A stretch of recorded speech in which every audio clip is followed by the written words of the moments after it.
Amén. Bueno, gloria a Dios, mis hermanos amados, muy buenas noches, Dios les bendiga. Una vez más, es un privilegio para mí, es un motivo de gozo poder desde acá compartir con ustedes la enseñanza de la palabra de Dios. Damos gracias al Señor por esta bendición, por este privilegio de poder proclamar la palabra de Dios. Oremos. Bendito Dios, te alabamos una vez más, bendecimos tu nombre. Rogamos, Señor, que sea el Espíritu Santo el Maestro en esta noche, Señor, que tú abras nuestro entendimiento, el entendimiento de la iglesia, Señor, para una mejor comprensión, aplicación de tu palabra. Bendice cada hogar, cada familia que están escuchando, que están pendientes, no solamente en nuestro país, sino en el exterior, bendito Dios. Rogamos que sea el Espíritu Santo dando luz, dando revelación, y que la palabra en esta noche impacte positivamente los corazones de los oyentes. Te lo rogamos en el nombre de Cristo Jesús. Amén. Amén. Amén. Bueno, mis hermanos, el pastor la semana pasada nos estaba hablando acerca de la cautividad del pueblo de Israel y el remanente que había quedado después de esa cautividad, y que esa cautividad era debida a la reincidencia del pueblo en desobedecer a Dios. No obstante, conociendo la obra de Dios, la fidelidad de Dios, el amor de Dios, persistían de nuevo en el pecado, en darle la espalda. Entonces Dios, a manera de reprensión, les llevó cautivos, los puso en manos de naciones extranjeras, conforme a la profecía, debido a su incredulidad y a su rebeldía. En esta noche vamos a estudiar, vamos a entrar ya de lleno al Nuevo Testamento. Vamos a mirar el nacimiento de Juan y luego el nacimiento de Jesús. Sabemos que, que entre el Antiguo Testamento y el Nuevo Testamento hay un periodo de 400 años, el cual es llamado el periodo del silencio, en el cual no hubo lámpara profética en Israel, no hubo revelación, no hubo profecía, conforme al propósito de Dios. Y en ese periodo, pues, sobrevinieron muchos acontecimientos en el pueblo de Israel, hasta llegar por fin al advenimiento de Cristo el Salvador. Entonces, es importante conocer que durante esa época, aún después de 400, no obstante del silencio en 400 años, Dios no dejó de velar por su pueblo, aunque no hubo profecía, pero Dios en su propósito, en su designio eterno para el pueblo, estaba pendiente de lo que acontecía con Israel. Por 400 años Dios no había hablado por medio de ningún profeta. El último profeta que había hablado por medio de Dios era Malaquías. El último capítulo de Malaquías, el capítulo 4 y el capítulo 1 de Mateo, hay un punto de conexión en la profecía. Lo que dejó dicho Malaquías lo retoma después, 400 años después, Mateo en su evangelio. Entonces, el último profeta del Antiguo Testamento fue Malaquías. Él les recordó a los judíos otra vez que el libertador prometido por Dios vendría para salvarlos. Una vez más, el advenimiento de un Salvador, de un Redentor, se da aquí en la profecía. También Malaquías les dio a saber que Dios mandaría a otro profeta para preparar para la venida del Salvador. O sea que antes del Mesías prometido, del Salvador prometido, vendría uno delante de él que allanaría el camino, que prepararía el advenimiento del Salvador. Y se trata de Juan el Bautista, que es el antecesor de Jesús. Aunque la mayoría de los judíos todavía iban al templo y hacían los sacrificios, muy pocos de ellos estaban esperando y vigilando la venida del Salvador. Sin embargo, algunos le creyeron a Dios y esperaron en él. Aún en esa época, el temor de Dios había ido desapareciendo paulatinamente en el pueblo. Habían muchos judíos religiosos, iban al templo, observaban los estatutos de la ley, cumplían los ritos de la ley, pero el corazón estaba alejado de Dios. Simplemente eran judíos nominales, creyentes nominales. No amaban a Dios de todo corazón, simplemente seguían las tradiciones, los ritos, los sacrificios, pero el corazón de ellos estaba alejado de Dios. Hoy día en la iglesia hay un sector que también es idéntico al Israel de aquella época, ¿no? Hay creyentes no sinceros en cuanto a su amor a Dios, en cuanto a su obediencia a Dios, van al templo, de pronto diezman, oran, pero el corazón no es compatible con lo que ellos profesan. Entonces la actitud del pueblo de Dios aún permanece, aún prevalece tal como en aquella época. Ahora en esta lección vamos a ver el milagroso nacimiento de dos niños por medio del poder de Dios. Esos niños fueron Juan el Bautista y Jesús, el Hijo de Dios. Vamos, en el capítulo 1 de Lucas, del 5 al 25, leemos el nacimiento de Juan el Bautista. Juan el Bautista fue hijo de Zacarías, un sacerdote, y de Elizabeth. Ellos fueron los padres de Juan el Bautista.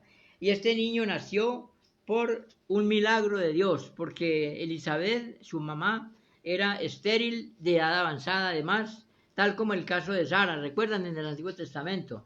Y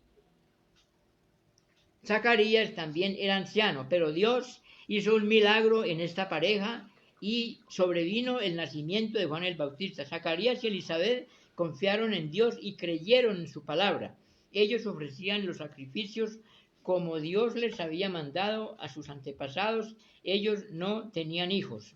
El ángel de Dios prometió a Zacarías un sacerdote del templo de Jerusalén que Zacarías engendraría un hijo que llegaría a ser un profeta que se llamaría Juan el Bautista. O sea que hay un parentesco entre Jesús y Juan el Bautista, porque María y Elizabeth eran primas entre sí. Entonces hay un parentesco cercano entre Juan el Bautista y Jesús, el Hijo de Dios. Sería el hijo de Zacarías quien prepararía a la gente para la venida del Salvador. El profeta Malaquías había hablado de él.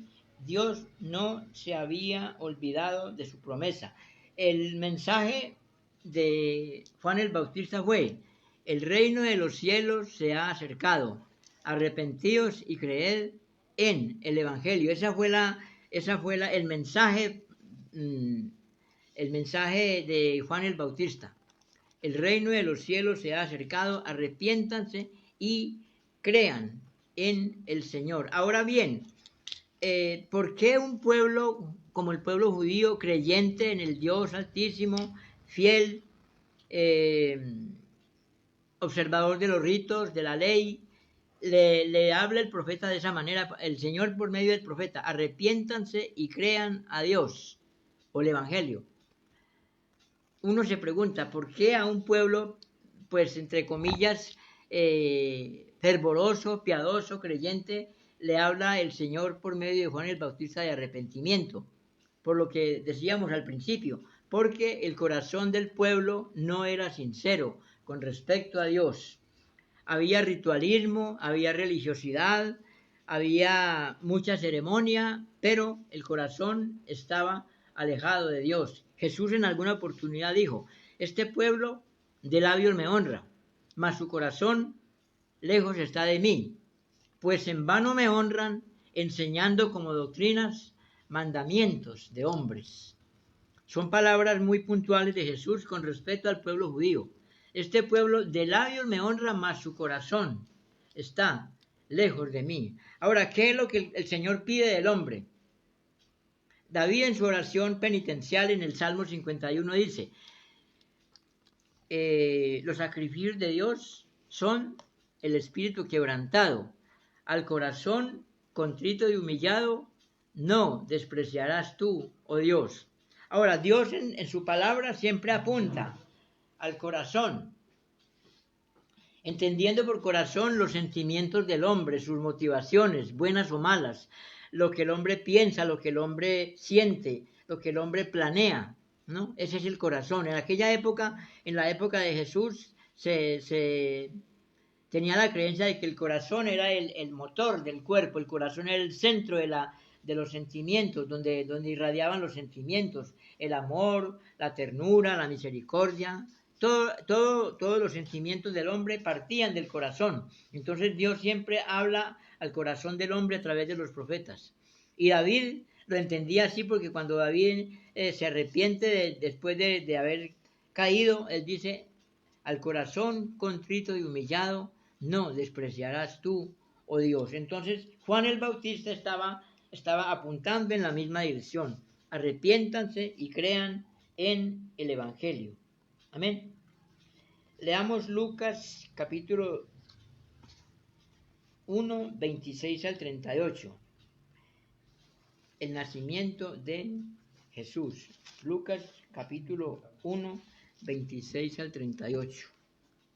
Vamos a hacer esta lectura para ubicarnos mejor en el acontecimiento de esta noche, lo que vamos a enseñar esta noche.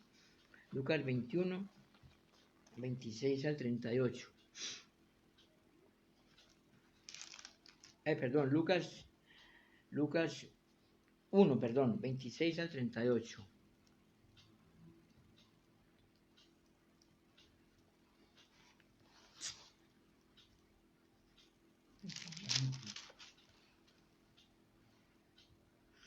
Al sexto mes, el ángel Gabriel fue enviado por Dios a una ciudad de Galilea llamada Nazaret, a una virgen desposada con un varón llamado José de la casa de David, y el nombre de la virgen era María. Y entrando el ángel en donde ella estaba, dijo, salve muy favorecida, el Señor es contigo, bendita tú entre las mujeres. Mas ella cuando le vio, se turbó por sus palabras y pensaba qué salutación sería esta. Entonces el ángel le dijo, María, no temas, porque has hallado gracia delante de Dios, y ahora concebirás en tu vientre y darás a luz un hijo y llamarás su nombre Jesús.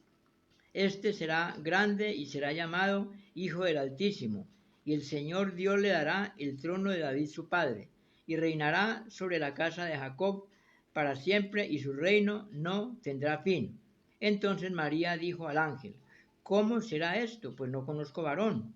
Respondiendo el ángel le dijo, el Espíritu Santo vendrá sobre ti, y el poder del Altísimo te cubrirá con su sombra, por lo cual también el santo ser que nacerá será llamado Hijo de Dios. Y aquí tu parienta Elizabeth, ella también ha concebido hijo en su vejez, y este es el sexto mes para ella, la que llamaban estéril, porque nada hay imposible para Dios. Entonces María dijo, he aquí la sierva del Señor, hágase conmigo conforme a su palabra. Y el ángel se fue de su presencia. Entonces hay conexión entre los dos nacimientos, el nacimiento de Cristo y el nacimiento de Juan el Bautista. Se llevan 6 meses, porque aquí dice al sexto mes, o sea, al sexto mes del embarazo de Elizabeth. Cuando María visitó a Elizabeth, ya ella iba por el sexto mes de su embarazo. Entonces, 6 meses, unos meses más tarde nacería Jesús, que son como casi contemporáneos. Entonces, el advenimiento de Juan el Bautista fue por milagro, porque ella era anciana y estéril, Elizabeth, y Zacarías anciano. El mismo caso de Sara y de Abraham, más o menos idéntico, ¿no? Ahora, en el caso de Jesús, pues también hubo un milagro porque Jesús fue concebido por obra del Espíritu Santo, porque María le dice al ángel, cuando el ángel le anuncia el advenimiento del niño, María pues lo primero que piensa es, ¿cómo va a ser esto? No tengo contacto con varón. Pero el ángel le dice que ese nacimiento habría de ser por obra del Espíritu Santo. El Espíritu Santo vendrá sobre ti y el poder del Altísimo te cubrirá, por lo cual el santo ser que nacerá será llamado Hijo del Altísimo. Esto fue unas palabras premonitorias para María, el advenimiento de Jesús, el advenimiento del niño. Entonces, interesante el plan de Dios, ¿no? Para Israel. Cómo es el advenimiento del precursor y cómo es el advenimiento del que anunciaba el precursor, del Mesías prometido. Un ángel anunciaba el nacimiento de Jesús. Dios escogió a María, una joven virgen y descendiente del rey David. Tanto María como José eran de ascendencia real, porque descendían de la familia de David. Entonces Dios escoge una pareja del mismo linaje, del linaje de David, para el nacimiento. Por eso el ángel le dijo el ángel le dijo a María que sería de la familia de David, que reinaría por siempre y que su reino no tendría fin, porque el reinado de David se perpetuó a través de Cristo. Y después del advenimiento, cuando el Señor venga por la iglesia y la lleve, el Señor va a seguir reinando por los siglos de los siglos, porque conforme a la profecía, el rey, por eso dice, su reino no tendrá fin. Esto aplica a la época actual, a la época que está por venir, o sea, a la parte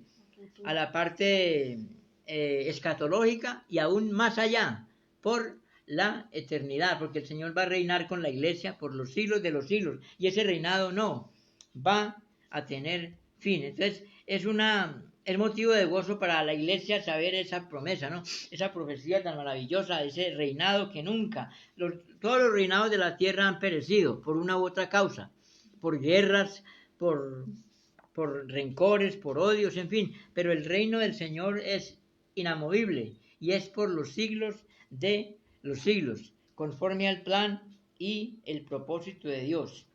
Una virgen descendiente del rey David para dar a luz a un niño, y ese niño tendría el nombre de Jesús. Se iba a llamar así porque él salvaría a su pueblo de sus pecados. El ángel mismo da el nombre, se llamará su nombre Jesús. Tiene un significado, Salvador, porque Él salvará a su pueblo de sus pecados. El nombre de Jesús es Salvador, ese es el significado. En hebreo los nombres tenían un significado muy especial. Emanuel, Dios con nosotros.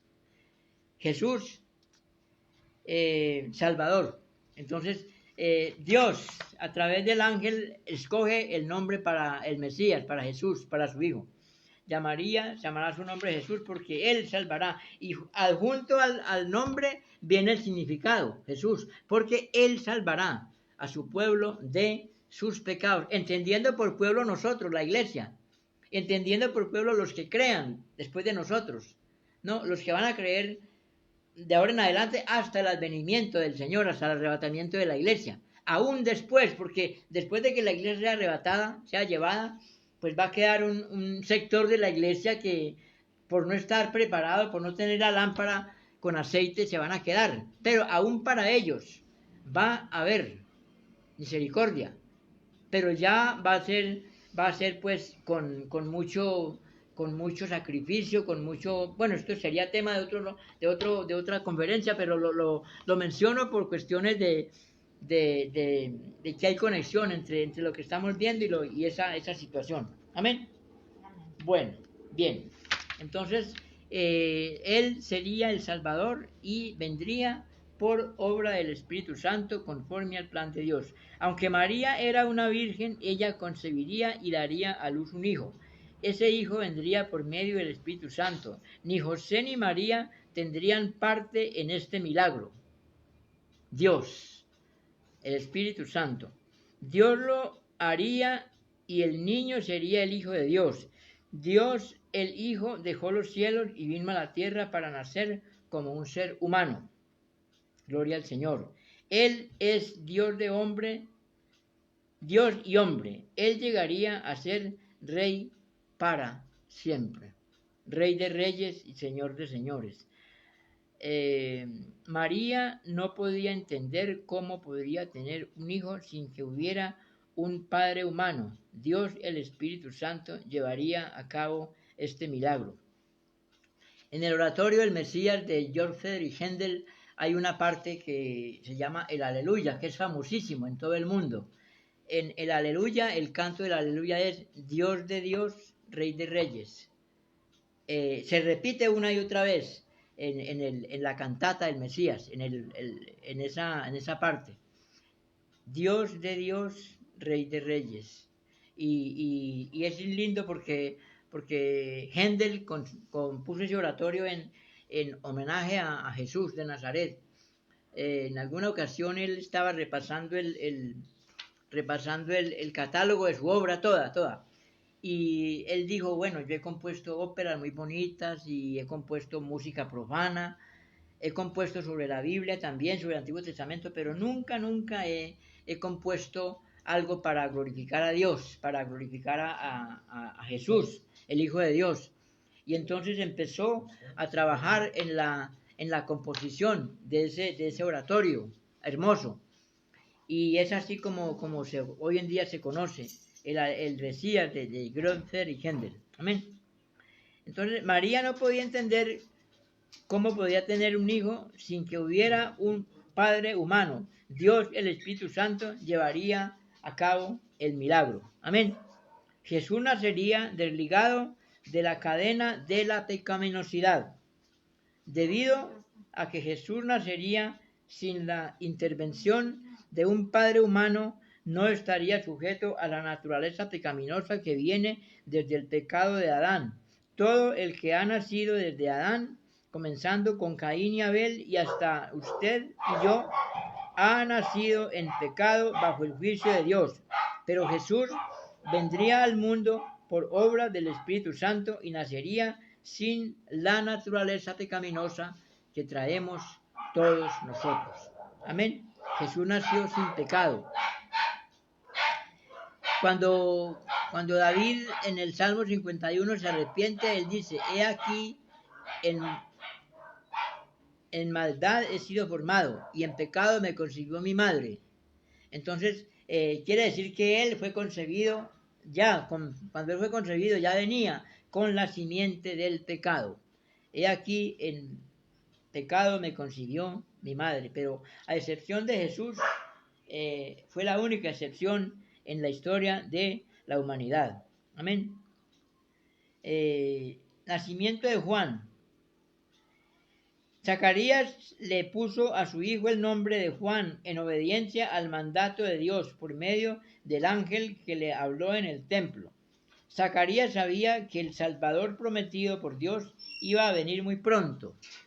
Él creía que Dios haría todo lo que habría prometido en su palabra por medio de los profetas. Zacarías leía y creía la palabra de Dios. Zacarías mismo, el mismo padre, profetizó acerca del advenimiento de su propio hijo, de Juan el Bautista, porque él era sacerdote en el templo y en esa época le tocó por suerte ofrecer el incienso, y en esa ceremonia el ángel le aparece y le habla acerca del nacimiento del hijo.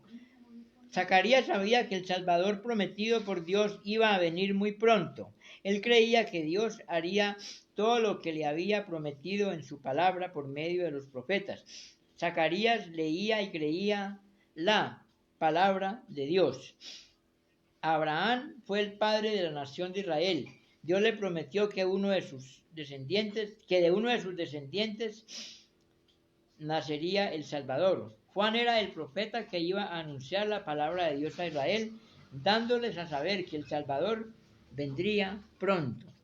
Él dijo, después de mí viene uno que es antes que yo y que es superior a mí, del cual yo no soy digno de desatar el calzado, la sandalia de su zapato. Entonces, Juan el Bautista estaba dando testimonio acerca de la persona de Jesús, la grandeza, porque él dice, viene uno que es más grande que yo y que es antes que yo, hablando propiamente de Jesús.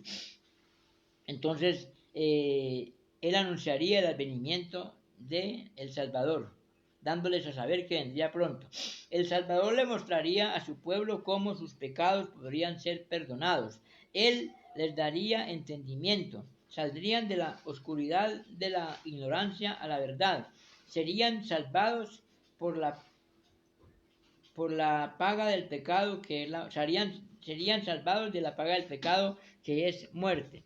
Juan anunciaba arrepentimiento. Arrepiéntanse y crean en el Evangelio. Jesús ya viene a establecer el reino propiamente y a perdonar. Él perdonaba los pecados, él sería el Salvador de su pueblo, el que llevaría el pecado del pueblo, el que iría a la cruz años más tarde para ofrecer su vida, su sangre en expiación por el pecado del hombre.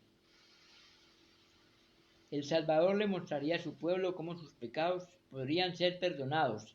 Él les daría entendimiento, saldrían de la oscuridad de la ignorancia a la verdad, serían salvos por la paga del pecado, de la paga del pecado que es la muerte. Bueno, ya el pastor al principio leyó la analogía de Jesús, o la genealogía mejor de Jesús, las generaciones que hay, ¿no? Hay generaciones de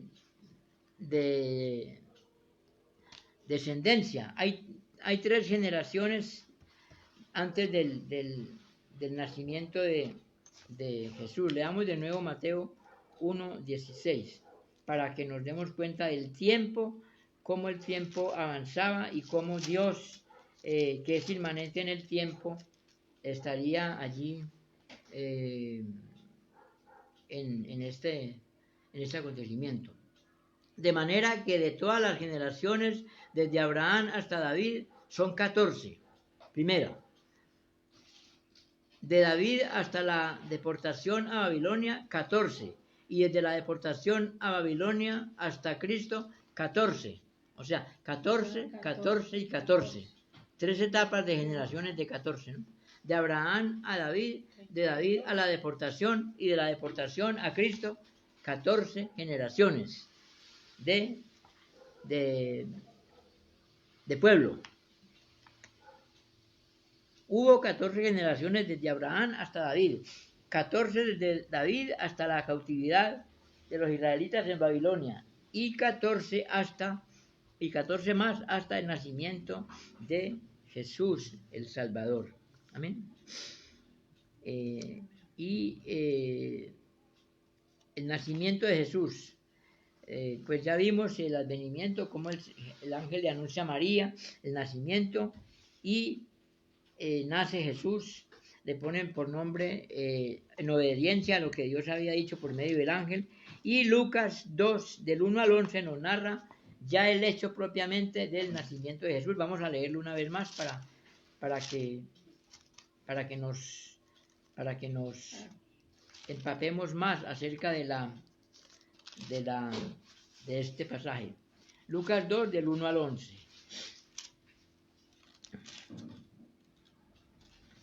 Dice así el pasaje bíblico. Aconteció en aquellos días que se promulgó un edicto de parte de Augusto César que todo el mundo fuese empadronado.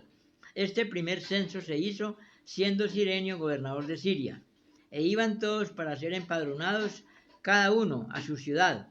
José subió de Galilea, de la ciudad de Nazaret, a Judea, a la ciudad de David, que se llama Belén, por cuanto era de la casa y familia de David, para ser empadronado con María, su mujer, desposada con él, la cual estaba encinta. Y aconteció que estando ellos allí, se cumplieron los días de su alumbramiento, y dio a luz a su hijo primogénito, y lo envolvió en pañales, y lo acostó en un pesebre, porque no había lugar para ellos en el mesón. Importante. Había pastores en la misma región que velaban y guardaban las vigilas de la noche sobre su rebaño. Y he aquí se les presentó un ángel del Señor, y la gloria del Señor los rodeó de resplandor, y tuvieron gran temor. Pero el ángel les dijo: no temáis, porque he aquí os doy nuevas de gran gozo, que será para todo el pueblo, que os ha nacido hoy en la ciudad de David un Salvador, que es Cristo el Señor. Esto os servirá de señal: hallaréis al niño envuelto en pañales y acostado en un pesebre. Y repentinamente apareció con el ángel una multitud de las huestes celestiales, que alababan a Dios y decían: gloria a Dios en las alturas, y en la tierra paz y buena voluntad para con los hombres. Sucedió que cuando los ángeles se fueron de ellos al cielo, Los pastores se dijeron unos a otros: pasemos pues hasta Belén y veamos esto que ha sucedido y que el Señor nos ha manifestado. Vinieron pues apresuradamente y hallaron a María y a José y al niño acostado en el pesebre, y al verlo dieron a conocer lo que se les había dicho acerca del niño. Y todos los que oyeron se maravillaron de lo que los pastores les decían. Pero María guardaba estas cosas, guardándolas en su corazón, y volvieron los pastores glorificando y alabando a Dios por todas las cosas que habían oído y visto, como se les había dicho. Entonces, esa fue la forma como nació Jesús, conforme a la profecía, conforme a lo que había, las palabras premonitorias del ángel.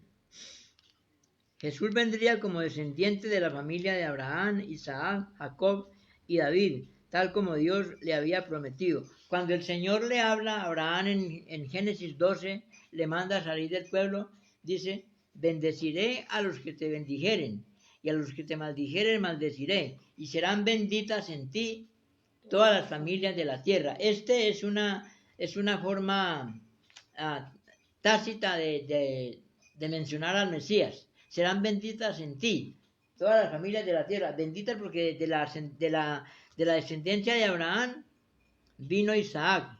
De Isaac vinieron Esaú y Jacob. De Jacob las 12 tribus. Y de una de las 12 tribus, la de Judá, de ahí viene el Salvador, de la tribu de Judá. Entonces, el Salvador vendría de la familia de Abraham, conforme a lo prometido en Génesis 12, por el propio Dios. Abraham, cuando le advirtió que nacería un descendiente: serán benditas en ti todas las familias de la tierra. Nosotros, el pueblo entero, la humanidad entera sería bendita en la descendencia de Abraham, en la persona de Jesús, el Salvador. Amén. Amén. Jesucristo es de la familia de Abraham, de Jacob, Isaac y de David, exactamente como Dios les había prometido. Los profetas dijeron mucho tiempo atrás que el Salvador prometido nacería de una virgen. Jesús nació de una virgen, porque un niño nos es nacido, hijo nos es dado. Isaías 7:11 dice: he aquí que la virgen concebirá y dará a luz. Amén. Bueno, gloria al Señor. Entonces, una virgen sería la llamada a traer al mundo al Hijo del Señor, al Hijo de Dios. José pensó al principio que María había cometido adulterio porque José no había dormido con María. El ángel de Dios le explicó a José lo que sucedería a María. Vamos a leer de nuevo otro pasaje que tiene narra el mismo acontecimiento, pero de otro contexto diferente. Vamos a leer Mateo 1. Mateo 1, para que nos demos cuenta de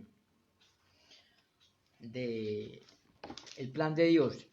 Mateo 1, del 18 en adelante. El nacimiento de Jesucristo fue así: estando desposada María, su madre, con José, antes que se juntasen, se halló que había concebido del Espíritu Santo. Desposada quiere decir prometida, en matrimonio, no se habían casado. La palabra desposada era compromiso matrimonial, anterior a la ceremonia propiamente dicha. En el pueblo judío había esa costumbre.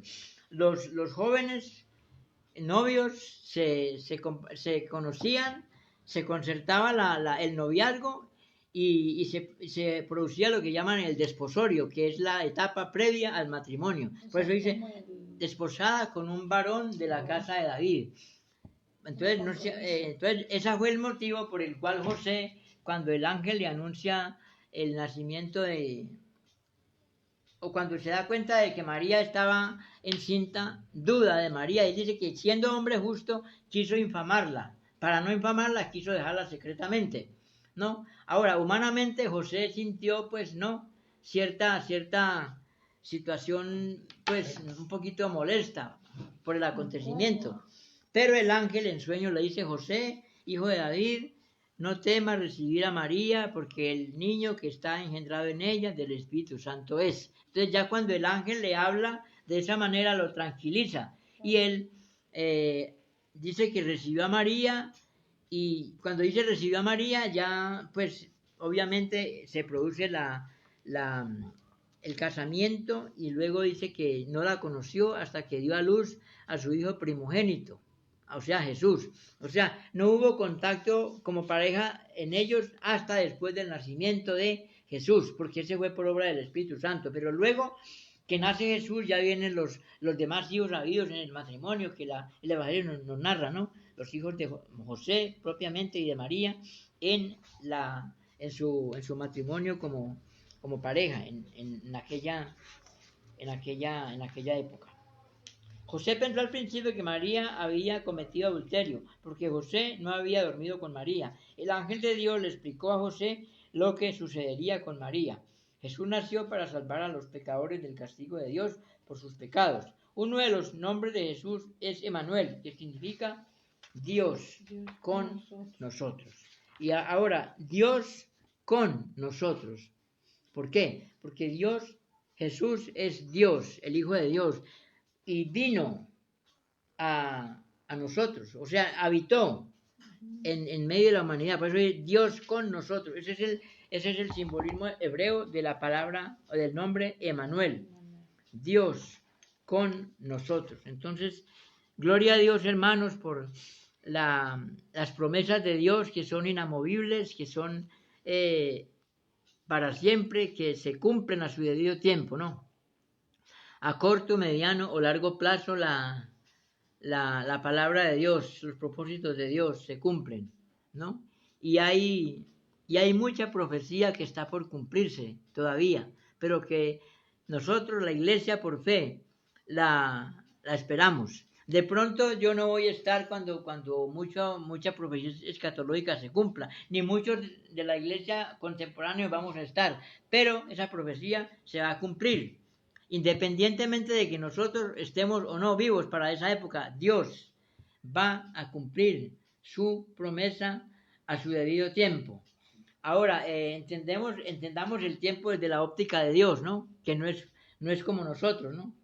David dice Isaías dice que los tiempos de Dios no son los nuestros, ¿no?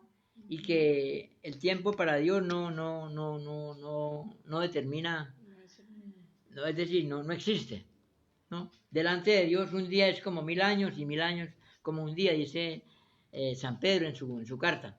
Entonces damos las gracias a Dios, hermanos, por la palabra en esta noche, por el advenimiento del Mesías, por el cumplimiento de Dios, por la fidelidad de Dios.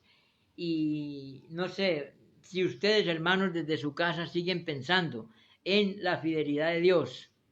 Amén, Dios es fiel. Su palabra es fiel y permanece para siempre. Dios es fiel.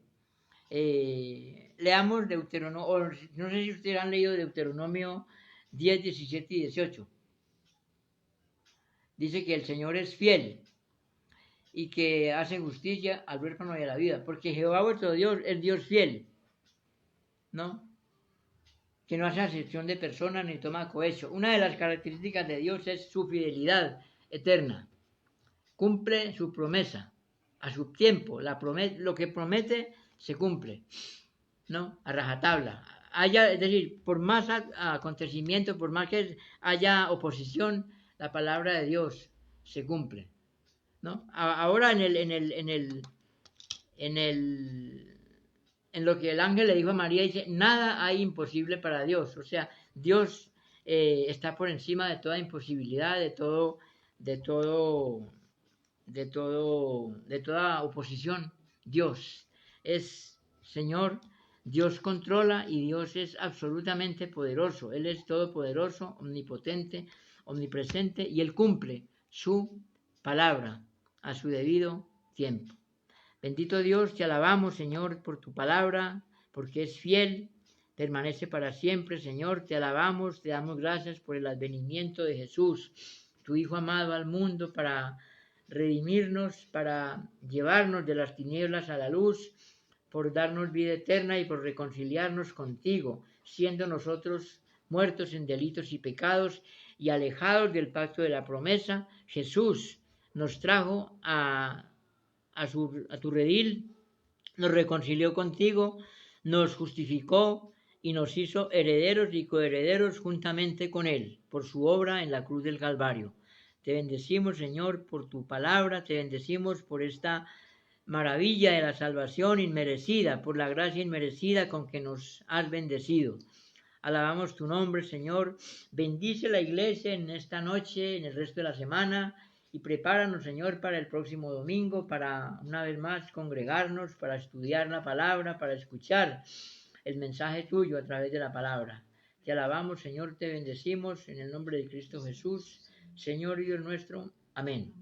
Mis hermanos amados, Dios les bendiga. Una feliz noche y saludos a la familia. Amén.